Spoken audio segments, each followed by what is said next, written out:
आज की इस वीडियो में बात करेंगे आरआरबी फार्मासिस्ट यानी रेलवे फार्मासिस्ट बनने के लिए इसमें क्या क्या एलिजिबिलिटी क्राइटेरिया, इसका exam pattern, syllabus, age limit and क्या क्या इसमें सैलरी आपको मिलती है आफ्टर दैट ज्वाइनिंग के पूरी डिटेल में बात करेंगे आज की इस वीडियो में। Hello everyone, this is Adil Raza and welcome to ADL pharmacy YouTube channel.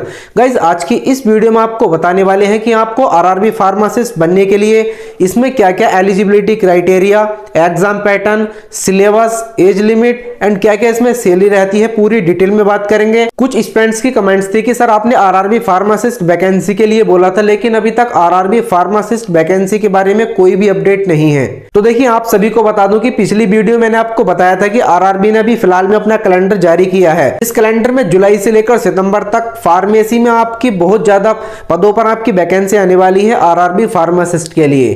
तो चलिए आज की इस वीडियो में बात करेंगे कि आरआरबी फार्मासिस्ट बनने के लिए क्या क्या इसकी एसेंशियल क्वालिफिकेशन होनी चाहिए। सबसे मोस्ट इंपोर्टेंट बात आपको बता दूं कि 2024 में आपके लोकसभा के इलेक्शन होने हैं और 2019 में भी आपके जब लोकसभा के इलेक्शन हुए तो उस टाइम पर भी आरआरबी फार्मासिस्ट की बहुत ज्यादा पदों पर वैकेंसी आई थी और इस बार भी आपकी वैकेंसी आने वाली है। अभी फिलहाल में कैलेंडर जारी हुआ है तो आपको ध्यान में रखना होगा कि इलेक्शन का आपको फायदा उठाना है और जल्द से जल्द आने वाली वैकेंसी का भी आपको, अगर उसमें आपको ज्वाइनिंग लेटर लेना है तो आपको उसका भी फायदा उठाने से पहले आपको आरआरबी फार्मासिस्ट की तैयारी करनी है। चलिए अब बात करते हैं इसकी एलिजिबिलिटी की।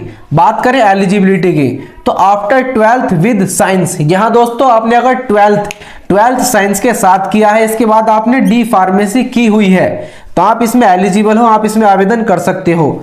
और अगर आपने बी फॉर्म यानी कि आपने बी फार्मेसी की हुई है, आपने बी फार्मेसी की डिग्री की हुई है तो आप यहां पर भी एलिजिबल हो, लेकिन शर्त यह है कि आपने D pharma and B pharma करने के बाद आपने अपना रजिस्ट्रेशन करा लिया हो। जी हाँ गाइस, आपने अपनी स्टेट की फार्मेसी काउंसिल में अपना रजिस्ट्रेशन करा लिया हो, वो भी 1940 एक्ट के तहत।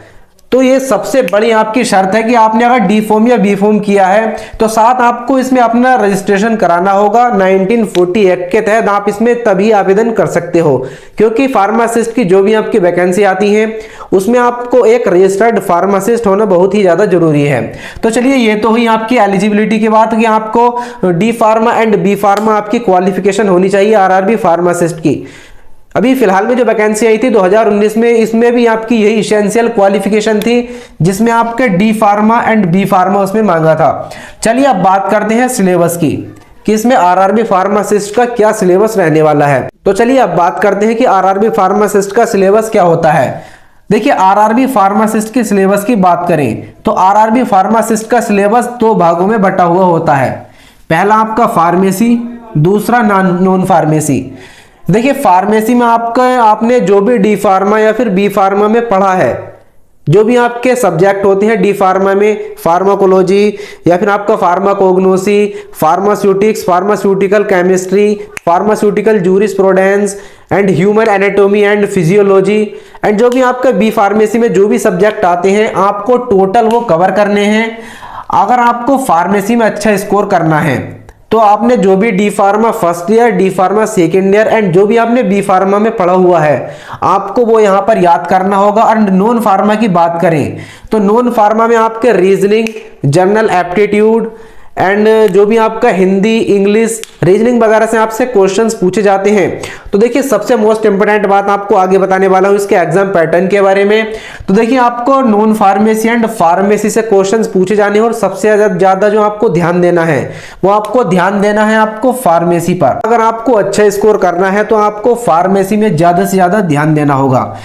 तो चलिए अब बात करते हैं इसके एग्जाम पैटर्न की।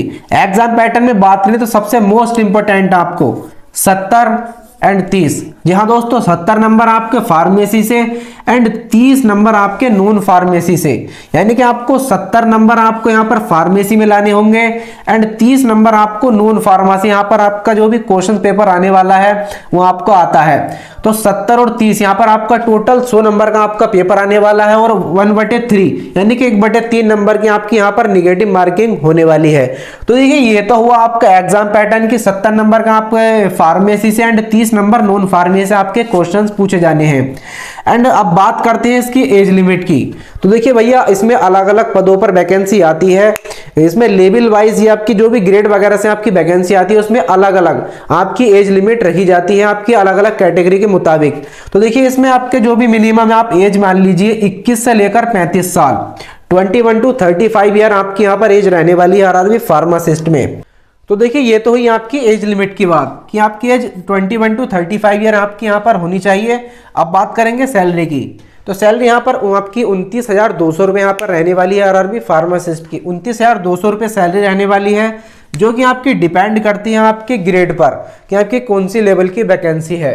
तो गाइस देखिए, आपको एक बार फिर बता दूं कि एलिजिबिलिटी आपकी after 12th with science D pharma and B pharma, यानी कि डी फार्मा होना चाहिए and B pharma, diploma in pharmacy and bachelor in pharmacy, और आपने अपना रजिस्ट्रेशन करा लिया हो अपनी स्टेट की फार्मेसी काउंसिल में 1940 एक्ट के तहत। जी हाँ दोस्तों, 1940 एक्ट के तहत आपने यहाँ पर रजिस्ट्रेशन करा लिया हो अपनी स्टेट की फार्मेसी काउंसिल में, आप तभी इसमें आवेदन कर सकते हैं। क्योंकि आने वाली सभी जो वैकेंसी आपकी फार्मासिस्ट की उसमें सबसे ज़्यादा जरूरी होता है आपका रजिस्ट्रेशन। जी हाँ दोस्तों, रजिस्ट्रेशन इसमें आपका सबसे मोस्ट इंपोर्टेंट होता है। यानी कि अगर आपने इसमें आवेदन करना है तो आपको अपनी स्टेट की फार्मेसी काउंसिल में रजिस्ट्रेशन करना होगा, आप तभी इसमें अप्लाई कर सकते हो। और दूसरी बात करें सिलेबस की, तो आपका सिलेबस मैंने बता दिया है कि आपका 2 भागों में आता है, pharmacy and non pharmacy. 70 number आपके फार्मेसी से एंड 30 नंबर आपके नॉन फार्मेसी से आते हैं। और आपको जो टोटल आपको कवर करना है वो D pharma and B pharma का टोटल आपको सिलेबस कवर करना है, जो भी आपके सब्जेक्ट आते हैं D pharma and B pharma में। और एग्जाम पैटर्न में आपके 70-30 यानी कि 70 नंबर आपके फार्मेसी से एंड 30 नंबर आपके नॉन फार्मा से, टोटल 100 नंबर का पेपर होता है। 1/3 आपकी यहाँ पर नेगेटिव मार्किंग होती है। Age limit 21 to 35 and salary 29,200 से आपकी जो आपकी डिपेंड करती है आपकी ग्रेड पर। तो देखिए, आपको एक बार फिर बता दूं कि आरआरबी फार्मासिस्ट की वैकेंसी जल्दी आपकी निकलने वाली है। सितंबर से पहले आपकी वैकेंसी आने वाली है, यानी कि जुलाई के स्टार्टिंग में आपको इसका नोटिफिकेशन मिलने वाला है, जैसा कि कैलेंडर में आपको वहां पर मेंशन किया गया है। तो गाइज, आपको बस तैयारी करनी है, क्योंकि जल्दी आपके लोकसभा के इलेक्शन आने वाले हैं और जल्द से जल्द आपको वैकेंसी का नोटिफिकेशन मिल सकता है। और आरआरबी फार्मासिस्ट से अलग भी आपकी DSSB एंड SSC फार्मासिस्ट की वैकेंसी के लिए आपको जल्द ही इसका नोटिफिकेशन मिलने वाला है। जैसे कि आपको मैंने पिछली वीडियो में बता दिया था कि SSC फार्मासिस्ट एंड DSSB, देखिए DSSB में अभी फिलहाल में जो भी आपकी बैचलर डिग्री वहां पर मान्य कर दी गई है। पहले जो नोटिफिकेशन में आया था कि इसमें डी फार्मेसी भी एलिजिबल है, लेकिन देखिए फिलहाल में जो भी नोटिफिकेशन आया है उसमें कहा गया है कि बैचलर वाले ही इसमें अप्लाई कर सकते हैं।